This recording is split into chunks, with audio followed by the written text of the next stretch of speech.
El Consejo Potosino de Ciencia y Tecnología y Radio Universidad presentan La Neta de la Ciencia. Espacio informativo sobre todo lo acontecido en ciencia, tecnología e innovación En San Luis, México y el mundo.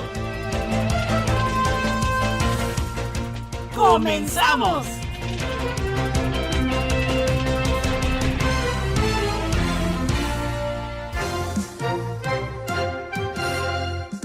Hola, ¿qué tal? Muy buenos días. Bienvenidos a La Neta de la Ciencia. Amanda, muy buenos días. Hola, buenos días. Y bueno, pues saludamos a todos los que nos están escuchando desde Matehuala en el 91.9 de FM, aquí en San Luis Potosí y área metropolitana en el 88.5 de FM, 1190 AM. Y bueno, recuerde seguir la transmisión a través de Twitter, Instagram y YouTube en @Coposit, en el Facebook en el Consejo Potosino de Ciencia y Tecnología. En la trivia de hoy, bueno, ¿usted sabe por qué estornudamos? Digo, obviamente es un acto reflejo que podríamos tener, pero bueno, ¿qué hay detrás de este reflejo precisamente del por qué estornudamos? Saludo a Lalo Carrillo en los controles y vámonos con los titulares de esta mañana. titulares. La medicina potosina en la colonia. El médico potosino que revolucionó la cardiología. Congreso aprobó reformas a la Ley de Aguas de San Luis Potosí. Instituto de Geología estrena laboratorio de exploración y mediciones. En las 5 netas estaremos hablando sobre los 5 hombres más inteligentes del mundo. Universidad Autónoma Metropolitana recomienda dormir bien para cuidar sistema inmunológico de ataques virales. La genética como herramienta para explicar la variabilidad humana. Las selvas mexicanas nos han enseñado mucho sobre la ecología de la restauración. Científicos de la UNAM estudiarán a la actividad sísmica de la brecha de Guerrero. Encuentran microplásticos en el torrente sanguíneo humano. Edulcorantes artificiales podrían estar asociados a un mayor riesgo de cáncer. Colapsa plataforma de hielo del tamaño de la ciudad de Nueva York en la Antártida Oriental. ¿Cómo llegó el maíz a la región maya? Un estudio nuevo dice que a través de la migración. Noticias locales. Y bueno, pues entrando en las netas locales, Amanda, vamos a hablar un poquito esta vez en las netas locales, pues un poquito de la historia de la ciencia en San Luis Potosí. Luego hay quien piensa que pues no ha habido mucho acervo histórico en cuanto a ciencia se refiere a desarrollo e investigación, y claro que no, y bueno, para ello un premio nacional de divulgación científica como lo es el doctor José Refugio Martínez, mejor conocido como en la comunidad académica como Flash, y bueno, que publica desde la orquesta. Nos habla que desde los albores de la fundación desde la ciudad de San Luis Potosí en 1592 se encuentran médicos ejerciendo su profesión. Entre esos primeros médicos aparece Diego Rodríguez ejerciendo desde el primer mes de la fundación de la ciudad, y Luis Tenorio, conocido como el barbero cirujano. Las profesiones de médicos y cirujanos estaban diferenciadas, y a finales del siglo XVI ejercían en San Luis los cirujanos Pablo Torresegura, Juan de Quijo, Bartolomé Rodríguez, Juan de Jaro y Alonso Mendoza. Un caso a resaltar es la figura de Alonso Mendoza, quien fue acusado de ejercer como médico siendo solamente autorizado para ejercer como cirujano. Sin embargo, Alonso Mendoza se defendía declarando que tenía autorización para ejercer como cirujano con títulos de Madrid y México. Lo anterior es un ejemplo de la diferenciación de profesiones referidas. Alonso Mendoza fue el primero en la Nueva España en mencionar el absceso hepático. En el año de 1602 declara haber tratado con éxito 2 casos de apostemia del hígado. El absceso es una infección e inflamación del tejido caracterizado por la acumulación de pus. Cuando supura se le denomina apostema. A partir de entonces, los médicos potosinos se han distinguido notablemente en el estudio de las características clínicas y terapéuticas de este padecimiento. De esta manera, la primera mención en México sobre el absceso hepático se realizó en San Luis Potosí en la figura de Alonso Mendoza. Casi 200 años después, en sus disertaciones, el maestro potosino don Joaquín Pío Eguía Muro señaló por primera vez en la historia de la medicina a nivel mundial la perforación al pericarpio de los abscesos del hígado, provocando pericarditis purulenta. En la época virreinal, San Luis Potosí contó con importantes personajes en el mundo de la medicina. uno de ellos formado en la Real y Pontificia Universidad de México, donde se graduaría en 1784 y que realizará la primera monografía escrita en el mundo sobre abscesos hepáticos, quien fue don Joaquín Pío Eguía Muro. Don Joaquín Pío Muro fue el iniciador de la bibliografía médica potosina. Nació en San Luis Potosí, siendo hijo de don Ildefonso Eguía, notario del Tribunal Eclesiástico y del Santo Oficio de la Inquisición. En la propia Real y Pontificia Universidad de México se presentó y ganó en las oposiciones para ocupar las cátedras de 3 de las 4 cátedras más importantes de medicina. En 1795 fue nombrado miembro de Protomedicato. Interesante en la historia de San Luis Potosí. Y bueno, nuestra siguiente neta se relaciona también con la historia de la medicina en nuestro estado. Y pues es que desde la orquesta nos comparten que una de las aportaciones potosinas a la medicina mundial es la técnica conocida como cateterismo cardíaco, desarrollado por el médico potosino Antonio Rodríguez Álvarez, quien nació en San Luis Potosí el 6 de octubre de 1919. El doctor Antonio Rodríguez combinó sus estudios básicos entre San Luis Potosí y Canadá, donde se destacó como buen estudiante de matemáticas. Los estudios de secundaria los realizó en la Universidad Autónoma, donde ingresó en 1933 y terminó sus estudios de preparatoria para ingresar a la carrera de Ingeniería Civil, que cursó por un año. Sin embargo, la inestabilidad de las carreras de ingeniería en aquella época lo orilló a trasladarse a la Ciudad de México en 1941, donde realizó sus estudios de bachillerato en el área biológica, necesaria para su ingreso a la carrera de médico cirujano en la entonces Escuela de Medicina de la Universidad Autónoma. Ahí cursó los primeros 2 años y concluyó la carrera en la Ciudad de México, recibiéndose como médico en 1947 e iniciando una estancia de 3 años en el Instituto Nacional de Cardiología. En el Instituto Nacional de Cardiología comenzó a trabajar en el desarrollo de instrumentación básica y diseñó en conjunto con el Dr. Dorbecker un inyector mecánico, el cual comenzó a desplegar sus amplios conocimientos de matemáticas y principalmente de física. En 1954 fue contratado en los Estados Unidos por la Universidad de Fort Worth a través de la American Heart Association para organizar un laboratorio de hemodinámica y angiocardiografía. Para entonces ya destacaba como un excelente cardiólogo y un experimentador respetado. En su estancia en Estados Unidos, además del trabajo en cardiología que realizó, destaca el importante desarrollo del catéter para angiocardiografía selectiva, el cual fue llamado catéter de Rodríguez Álvarez y que evolucionó los estudios cardiológicos, pues este desarrollo le dio fama mundial.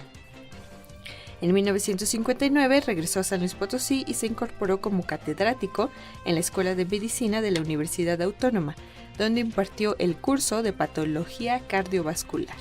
Su formación científica y en especial su estancia en el Instituto Nacional de Cardiología le dio las bases para lograr sus desarrollos que de cierta forma eran continuación de los trabajos realizados en el Instituto Nacional de Cardiología, desde los primeros cateterismos diagnósticos con la angiocardiografía de Celis y la angiocardiografía de Chávez en 1946 y 1947, que llevaron al desarrollo del catéter Rodríguez Álvarez en 1957.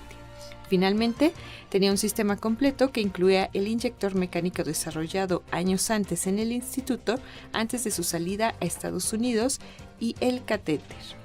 El sistema ayuda a tener una visión de las arterias usando los rayos X y un medio de contraste que se inyecta en las arterias. Uno de los problemas que se presentaba es que los medios de contraste son muy viscosos y suelen presentar problemas al salir por los delgados tubos del catéter. Rodríguez, usando sus conocimientos de física y su ingenio, resolvió el problema añadiendo pequeños orificios en los lados del catéter cilíndrico, propiciando que a pesar de su viscosidad, el fluido usado como medio de contraste pudiera salir a lo largo del tubo de plástico que conforma el catéter y así pudiera entrar en las arterias exponiéndolas a través de la radiación X. Su invento continúa en uso y coloca a San Luis Potosí en el plano mundial de la medicina, sumándose al prestigio que han dado un buen número de médicos potosinos. El doctor Antonio Rodríguez Álvarez falleció el 9 de octubre del 2015. Interesante, Amanda, interesante. Y digo, pues más, ahora sí que en resumen, el cateterismo es potosino. Y bueno, qué honor para quienes han sido precursores pues importantes avances. Y bueno, vamos a viajar ahora sí que ya en época actual. Y bueno, pues recientemente, esto desde la orquesta, el Congreso aprobó reformas a la Ley de Aguas de San Luis Potosí, que obviamente pues el tema del agua y más ahorita, como bien sabe usted, aquí en la región norte del país, pues también ha sido un tema de la agenda pública. Y en este sentido, para establecer que la Comisión Estatal del Agua tenga entre sus facultades elaborar protocolos generales para la aplicación en contingencias en la prestación del servicio de agua potable, el Pleno del Congreso del Estado aprobó el decreto que reforma el artículo 8º y adiciona al mismo artículo de la Ley de Aguas para el Estado de San Luis Potosí. De este modo, dichas acciones traerán beneficios como la formalización y la certidumbre en los deberes y las acciones de las autoridades y organismos prestadores del servicio frente a una contingencia, reflejándose en mayor eficacia en su actuar y una mejor respuesta a las demandas ciudadanas. La legislación debe establecer prevenciones frente a contingencias como una forma en la que la normativa define las bases para el acceso al agua, ya que en situaciones como la referida, la consecuencia inmediata es la privación al servicio. La Comisión Estatal del Agua desarrolla protocolos generales para aplicación en contingencias en la prestación del servicio, para su implementación por parte de los organismos operadores de agua potable en el estado y las direcciones de los municipios que presten los mismos servicios. Por último, medidas similares en materia de agua se encuentran contempladas dentro de la Ley de Aguas Nacionales, en los casos específicos de emergencia hidrológica o ambiental. Y bueno, pues yo les recuerdo también que también como ciudadanos debemos de ser responsables en el buen uso, en el manejo y almacenamiento del agua. Es cuanto a este tema de la aprobación del Congreso del Estado. Y pues bueno, en otra neta local, Código San Luis nos comparte una noticia que pues se relaciona con el fortalecimiento de la infraestructura y de las capacidades científicas de las instituciones de nuestro estado. Y es que el doctor Rubén Alfonso López Doncel, director del Instituto de Geología de la Universidad Autónoma de San Luis Potosí, dio a conocer que la entidad cuenta ya con un laboratorio de exploración y mediciones de geofísica aplicadas que ayudará, entre otras cosas, a ubicar fallas geológicas y para la exploración de recursos hídricos. El doctor López Doncel destacó la importancia de este laboratorio, ya que es ideal para verificar el estado del suelo antes de realizar o construir cualquier tipo de obra de infraestructura, así como la interpretación de datos magnéticos y yacimiento de minerales. Comentó que con el alcance que se puede tener con estos nuevos aparatos con los que se puede ayudar a desarrolladores y sobre todo porque no teníamos un laboratorio de geofísica dentro del instituto y el cual se pone al servicio no solo de la universidad, sino de la sociedad en general. Señaló que el laboratorio cuenta con un equipo de sondeo eléctrico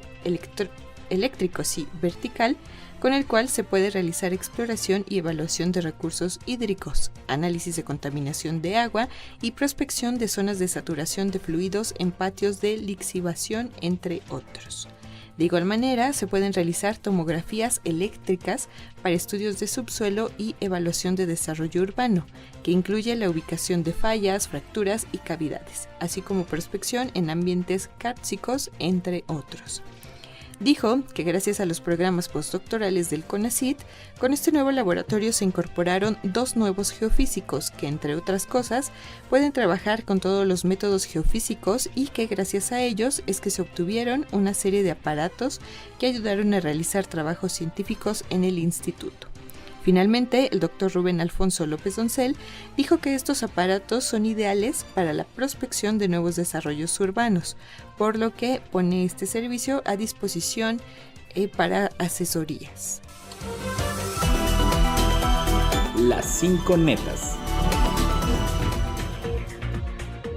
Las 5 netas de, y bueno, pues obviamente esto vamos a llevarlo a lo largo de distintos programas. ¿Y a qué me refiero?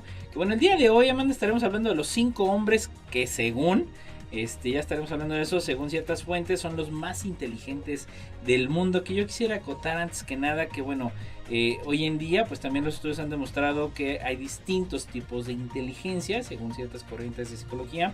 Y bueno, pues el día de hoy obviamente hablaremos de la más usual, que es conocida como la inteligencia intelectual en este sentido.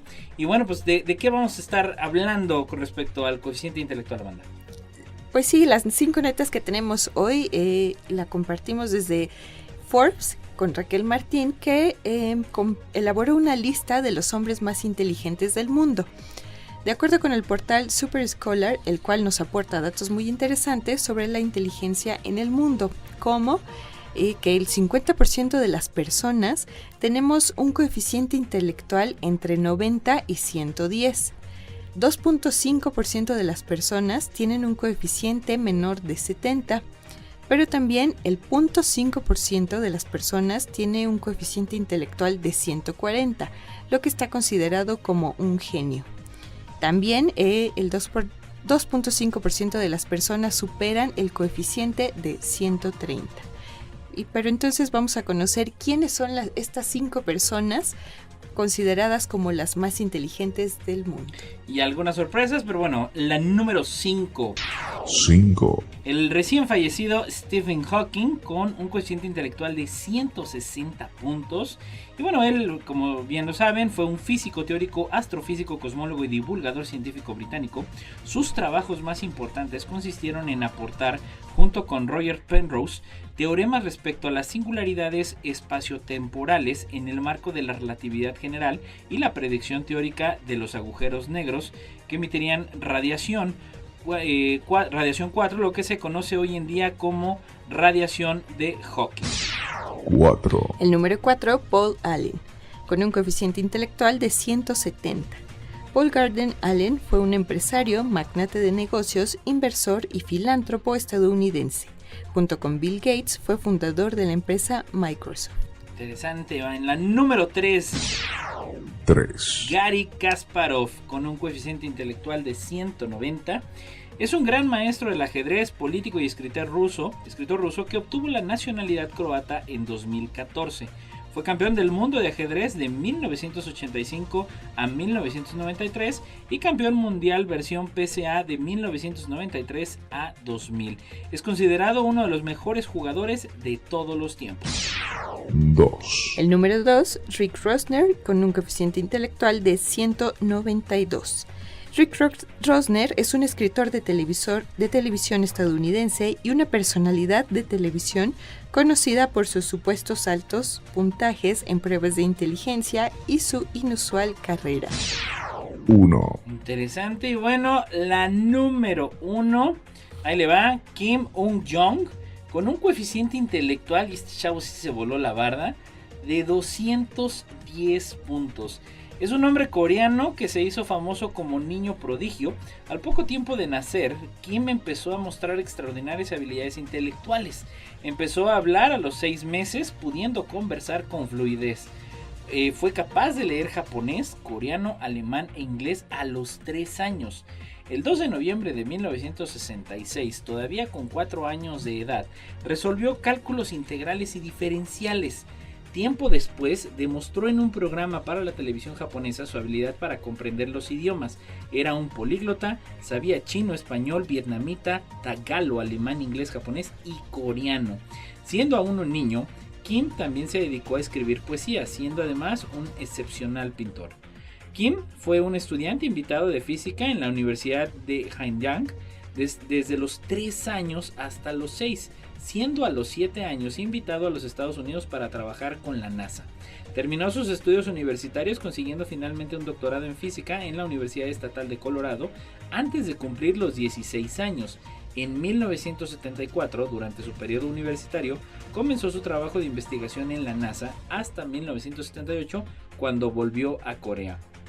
Tras volver a Corea, quiso desaparecer de la mirada pública, así decidió asistir a una universidad local y cambiar de su especialización en física a ingeniería civil. Finalmente consiguió un doctorado en este campo, siguiendo adelante para convertirse en un prominente erudito en dicho campo, habiendo publicado al menos 90 artículos. ¿Cómo ves, Amanda? impresionante la trayectoria de este gran niño prodigio. Qué bárbaro. Genio, y pues bueno, que seguramente sigue en el campo de la investigación. Así es, interesantísimo. Y bueno, pues vamos a brincarnos a las nacionales. No importa en qué parte del mundo estés, recuerda sintonizarnos en la web radioytelevisión.uaslp.mx. Noticias nacionales. Milenio nos comparte que dormir mal pone en riesgo la salud y la vida. Bueno, muchas veces ya hemos escuchado sobre la importancia de dormir bien desde pequeños y más como adultos. Y pues es que bueno, dormir bien, dormir mal, disminuye la capacidad de respuesta del aparato inmunológico ante un ataque viral. En tanto, en tiempos de pandemia es necesario un buen reposo para que el sistema reaccione adecuadamente para combatir la presencia del virus SARS-CoV-2, la hepatitis o influenza, alertó el doctor Javier Velázquez Moctezuma, profesor distinguido de la Universidad Autónoma Metropolitana. Actualmente la gente está durmiendo poco, tiene un nivel alto de privación del sueño y su día transcurre con somnolencia. Presenta una gran presión para quedarse dormido, pero no resiste y se duerme en el centro de trabajo, el transporte público, en la calle e incluso en su automóvil, lo que acarrea accidentes viales con heridos y fallecidos, afirmó durante la charla Consecuencias nocivas de dormir mal. Otras consecuencias de la falta de sueño son el aumento de errores y omisiones debido a que la memoria declina y las respuestas psicomotoras se hacen más lentas, así como la pérdida de las funciones en el cerebro y la capacidad de relacionarse de manera óptima, explicó. Cuando estamos privados de sueño, nuestra capacidad de respuesta está significativamente disminuida, lo que puede facilitar la presencia de hongos, parásitos, virus y bacterias y por lo tanto no hay que descuidar nuestro descanso y recordar en todo momento que los seres humanos estamos hechos para estar despiertos y dormir. Si eliminamos la etapa del sueño, las consecuencias van a ser muy graves. Hay que dormir el tiempo adecuado para funcionar bien y estar contentos con nosotros, nuestro grupo de trabajo y familia, pues en caso contrario, si esto se prolonga, en el tiempo vamos a presentar otras enfermedades que ponen en riesgo nuestra salud y nuestra vida, ponderó el investigador del Departamento de Biología de la Reproducción de la Unidad Iztapalapa. La privación del sueño crónico también puede aumentar el riesgo de trombosis debido a problemas con los vasos sanguíneos, producir infartos, alterar la presión arterial, las hormonas del sistema endocrino que regulan el hambre y la saciedad, que puede provocar sobrepeso y obesidad con el consecuente riesgo de diabetes o de síndrome metabólico. Además, amplifica el riesgo de enfermedades mentales como depresión y ansiedad, que deterioran la calidad de vida de quien las padece y facilita la aparición de demencia tipo Alzheimer, así como la posibilidad de desarrollo de cáncer, particularmente de mama, próstata y colon, puesto que durante el sueño se regula la acción de ciertos genes antitumorales que durante la vigilia se apagan y no funcionan adecuadamente. Ante este panorama, el mensaje es no descuidar nuestro descanso. No podemos obviarlo, pues eliminamos la etapa del sueño porque nos parece que es una pérdida de tiempo, las consecuencias van a ser muy graves para nuestras vidas. Así lo recomendó el investigador. Interesante, así que ya lo sabe, aparte de que si va a agarrar la fiesta, pues bueno, a mí lo que más me impactó de lo que está hablando esta investigación es que pudiera ser detonante de cuestiones, por ejemplo, del Alzheimer, ¿no? Es decir, que al tiempo a determinada edad, los jóvenes, dices, no, pues no pasa nada, ¿no? Y traes toda la energía, pero pues también estamos viendo un incremento durante los últimos 10 años verdaderamente abismal en términos de enfermedades crónico-degenerativas. Y bueno, pues esto es un llamado a la atención, pues señora, mande a dormir temprano a los niños y también usted no se quede tan tarde. Luego las noticias pues no dan mucho, más que lo que sí da valor es la neta de la ciencia. Y bueno, pues estamos llegando a la mitad del programa. La trivia del día de hoy, ¿por qué estornudamos? Ya lo sabes, síganos a través de las redes sociales, Twitter, Instagram, YouTube, Facebook, en el Consejo Potosino de Ciencia y Tecnología. Y un saludo al Altiplano Potosino a través del 91.9 de Matehuala. Volvemos.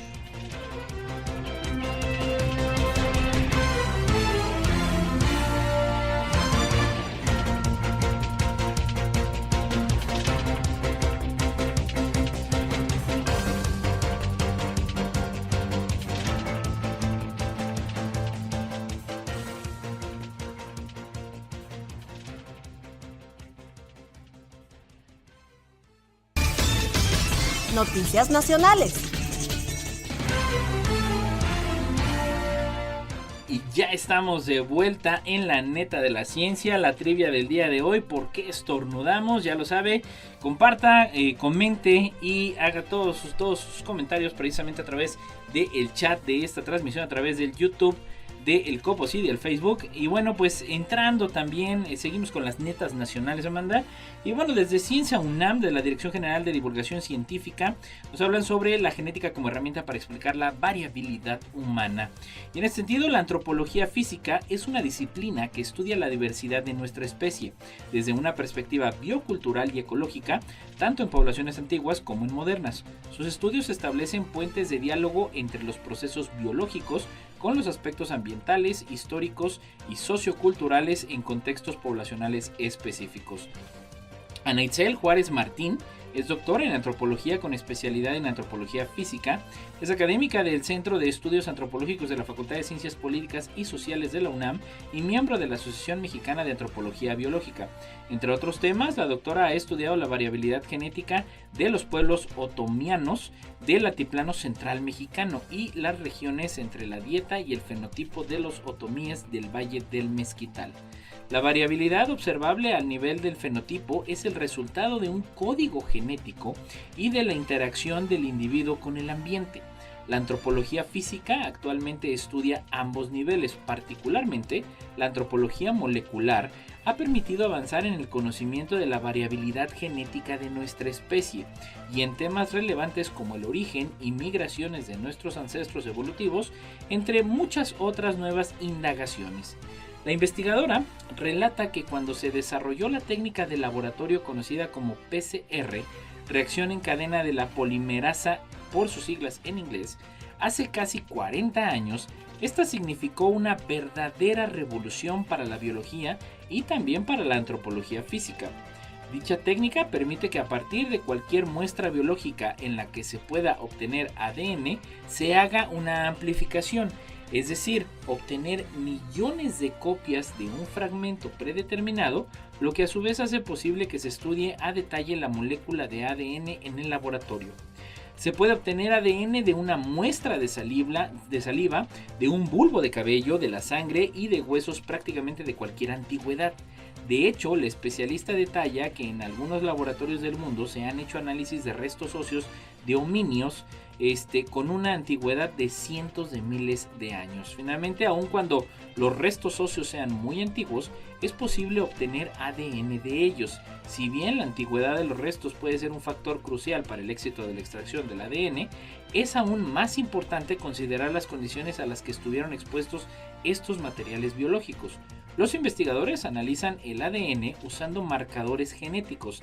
Estos son segmentos de ADN con ubicaciones físicas conocidas dentro de un cromosoma y que se utilizan para rastrear la herencia y variación de un gen o de secuencias con función desconocida. Va avanzando precisamente pues el develar la historia misma de nuestra especie.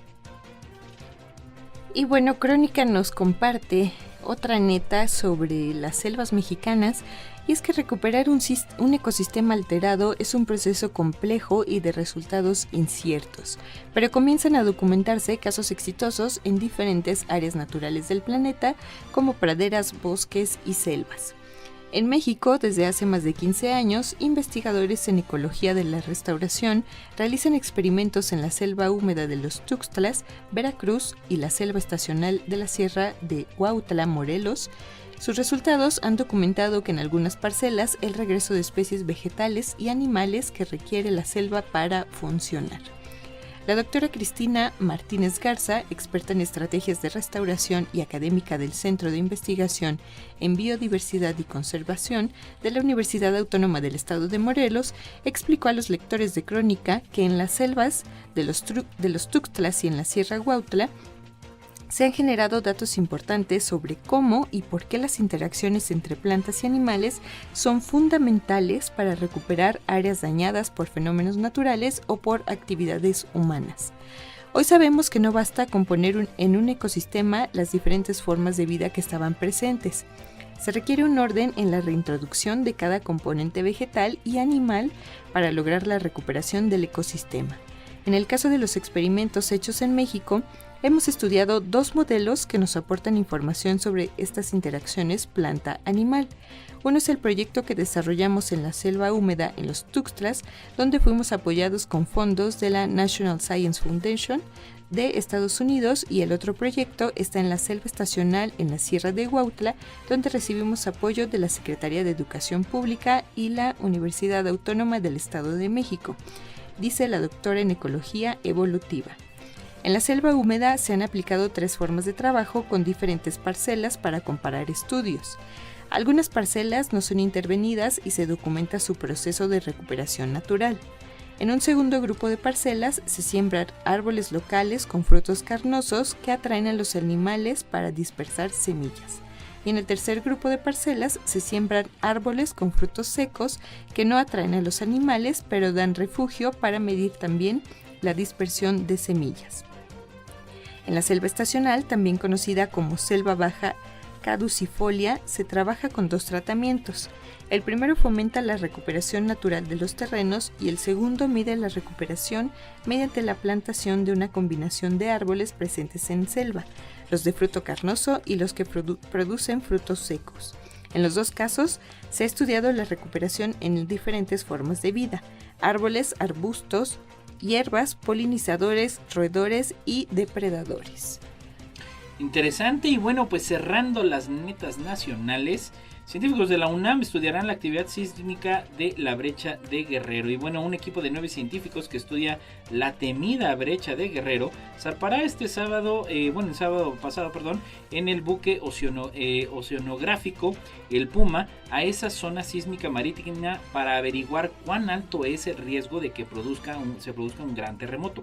Los 9 científicos y el equipo de apoyo, que incluye a un reportero de la agencia de noticias EFE, pasó las pruebas de la COVID-19, aislados durante unos días en un hotel de Mazatlán, pobrecitos, para asegurar que ninguno de los viajeros a bordo del buque esté contagiado. La expedición incluye a 8 científicos de la Universidad Autónoma Nacional de México y uno de la Universidad de Kioto, liderados por los sismólogos Víctor Manuel Cruz Atienza y Yoshihiro Ito. El objetivo fundamental del equipo de científicos es recoger los sismógrafos que han permitido la actividad de la brecha de Guerrero y que debieron haberse rescatado en 2020, pero el estallido de la pandemia de la COVID-19 hizo imposible organizar la expedición con anterioridad. La actual actividad sísmica de la brecha de Guerrero y los más de 120 años transcurridos sin un terremoto de consideración en esta área de 160 kilómetros de longitud mantiene en estado de alerta a los especialistas. El proyecto del equipo de científicos mexicano-japonés comenzó hace 6 años para estudiar la intensa actividad en la brecha de Guerrero.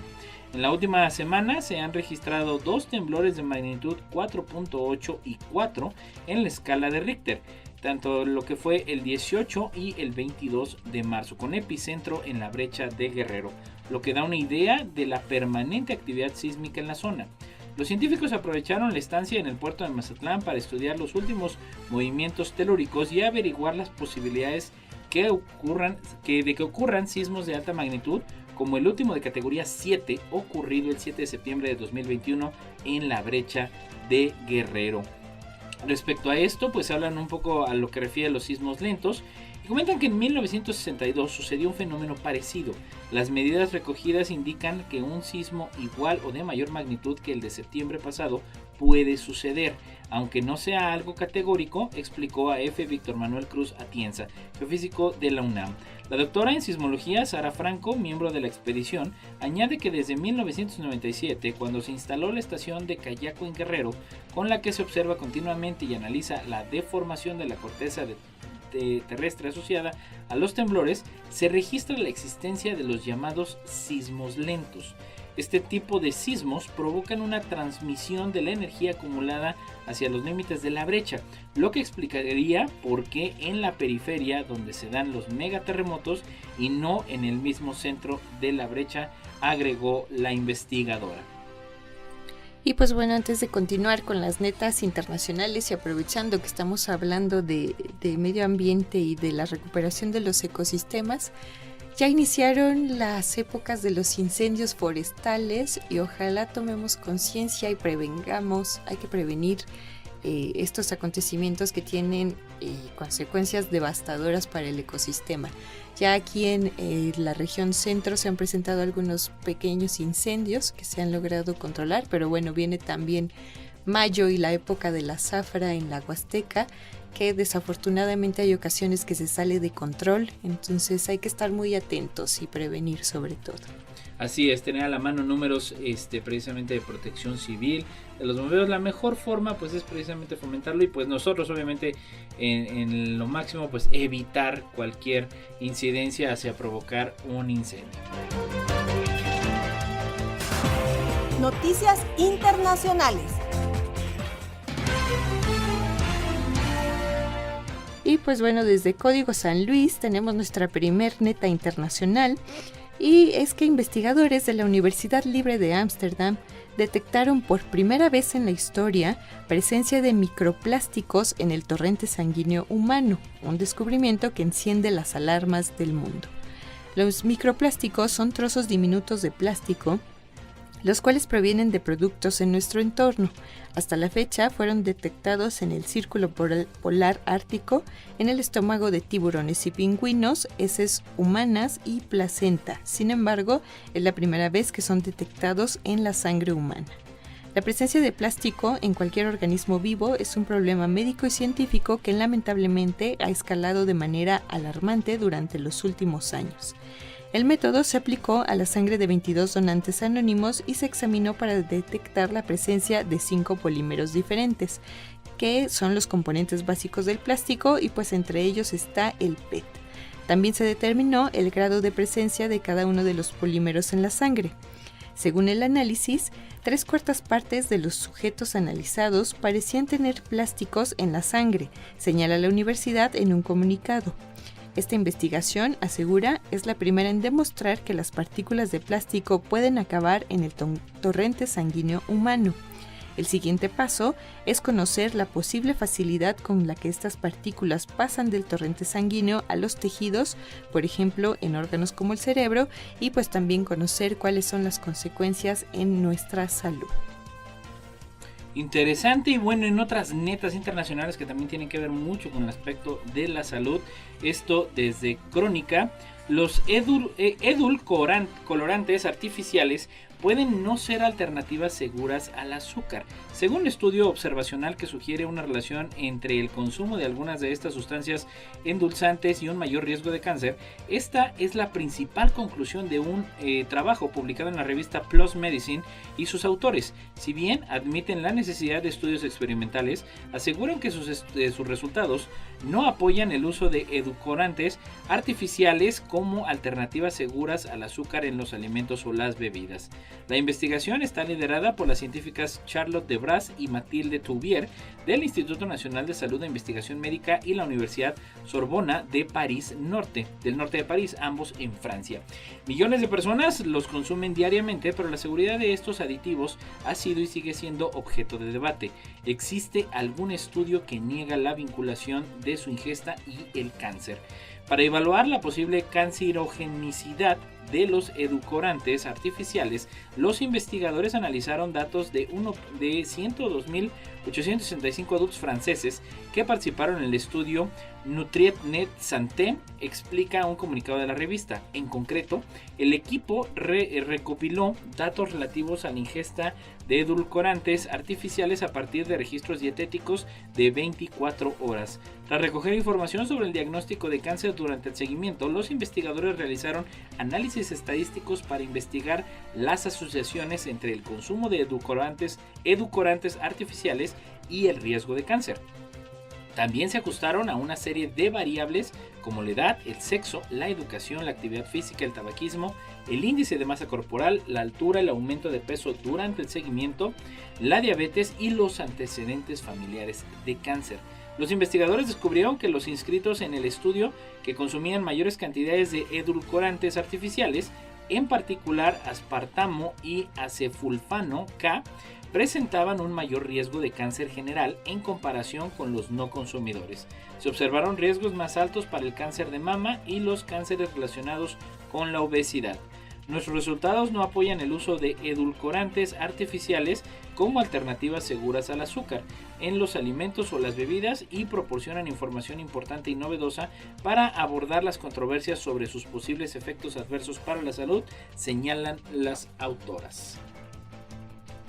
Y pues bueno, Milenio nos comparte también que científicos informaron que una plataforma de hielo del tamaño de la ciudad de Nueva York se desplomó en la Antártida Oriental, un área que durante mucho tiempo se pensó que era estable y no se vio afectada por el cambio climático.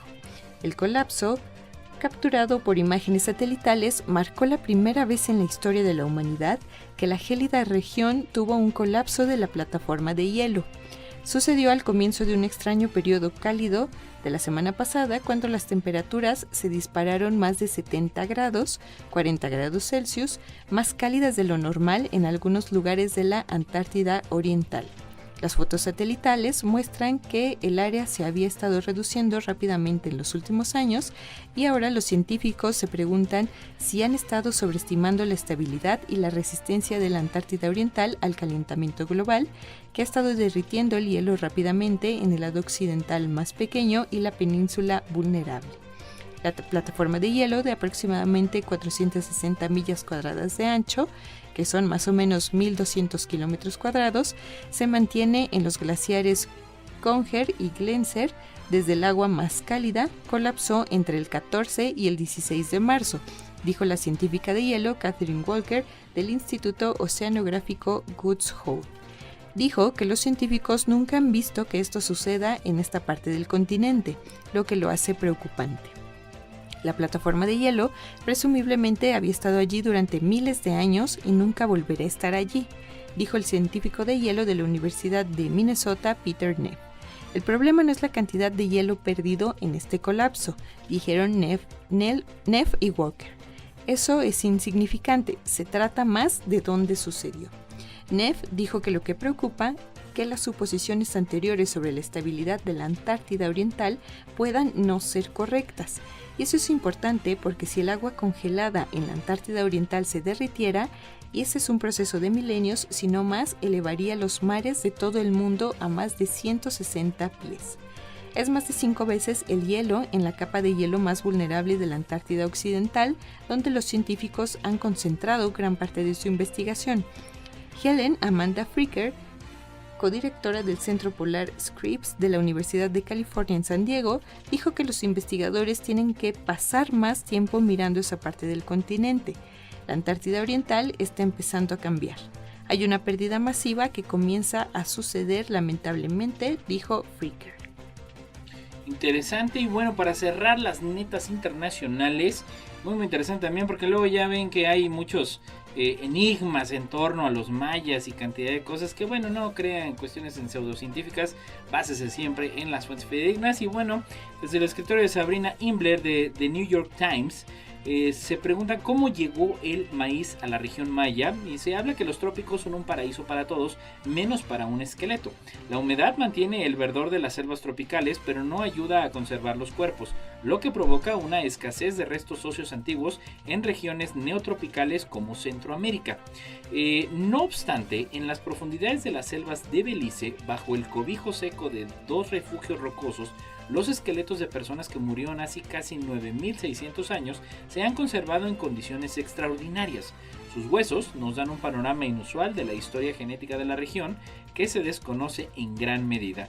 Un grupo de científicos extrajo el ADN de estos antiguos pobladores, lo cual ofrece un entendimiento nuevo sobre la historia genética de los pueblos de la región maya.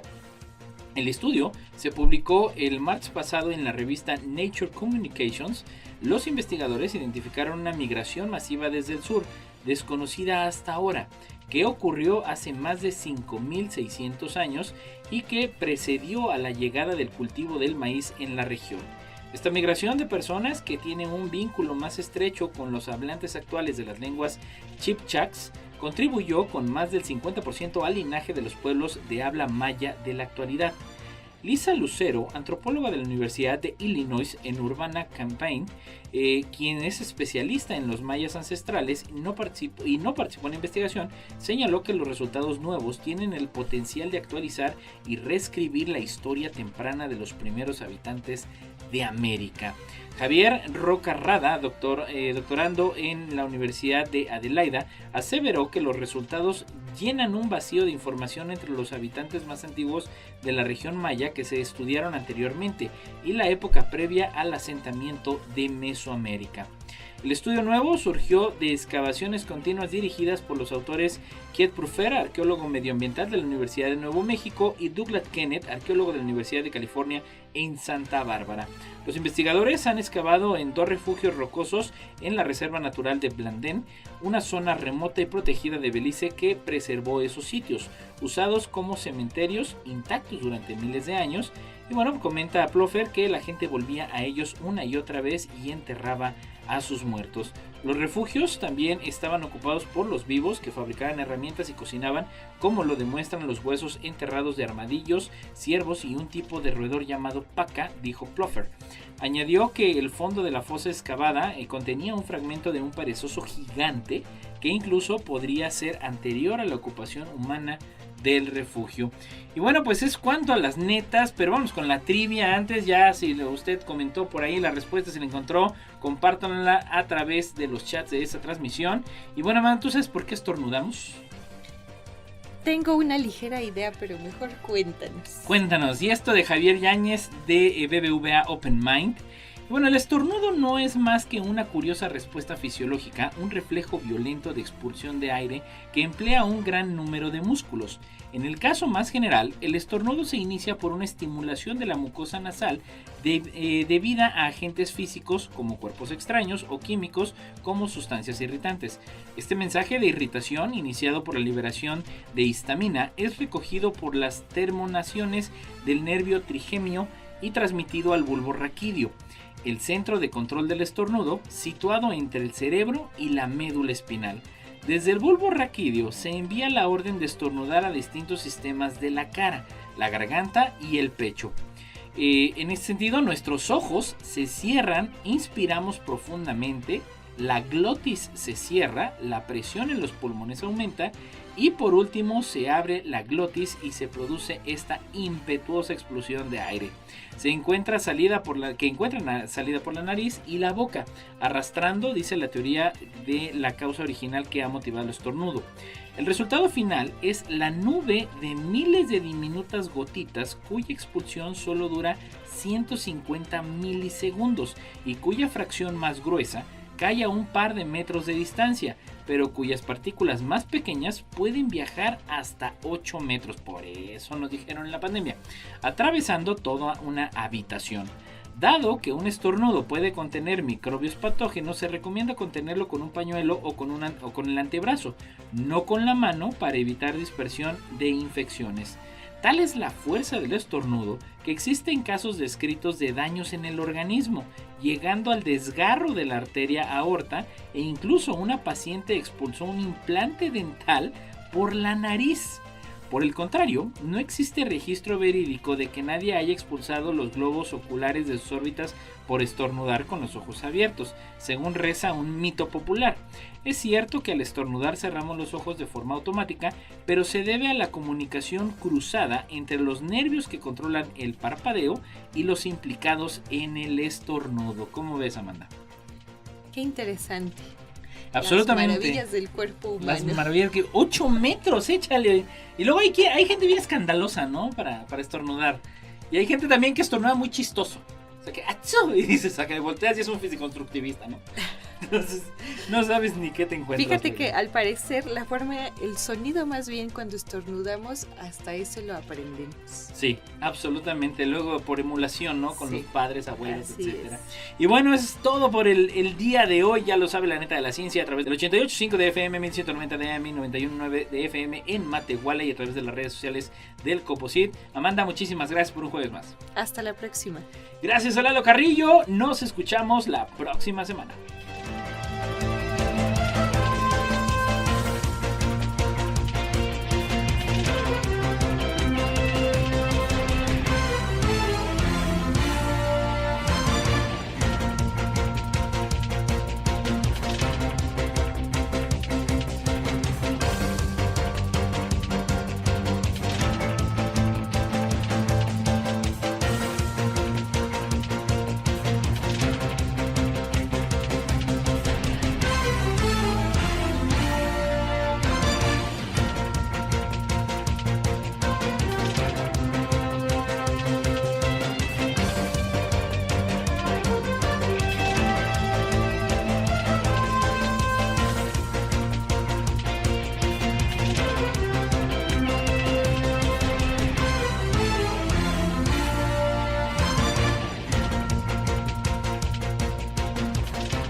Esto fue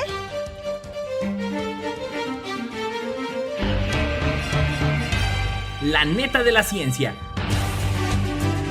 Noticiero de Ciencia, Tecnología e Innovación. Presentado por el Consejo Potosino de Ciencia y Tecnología y Radio Universidad.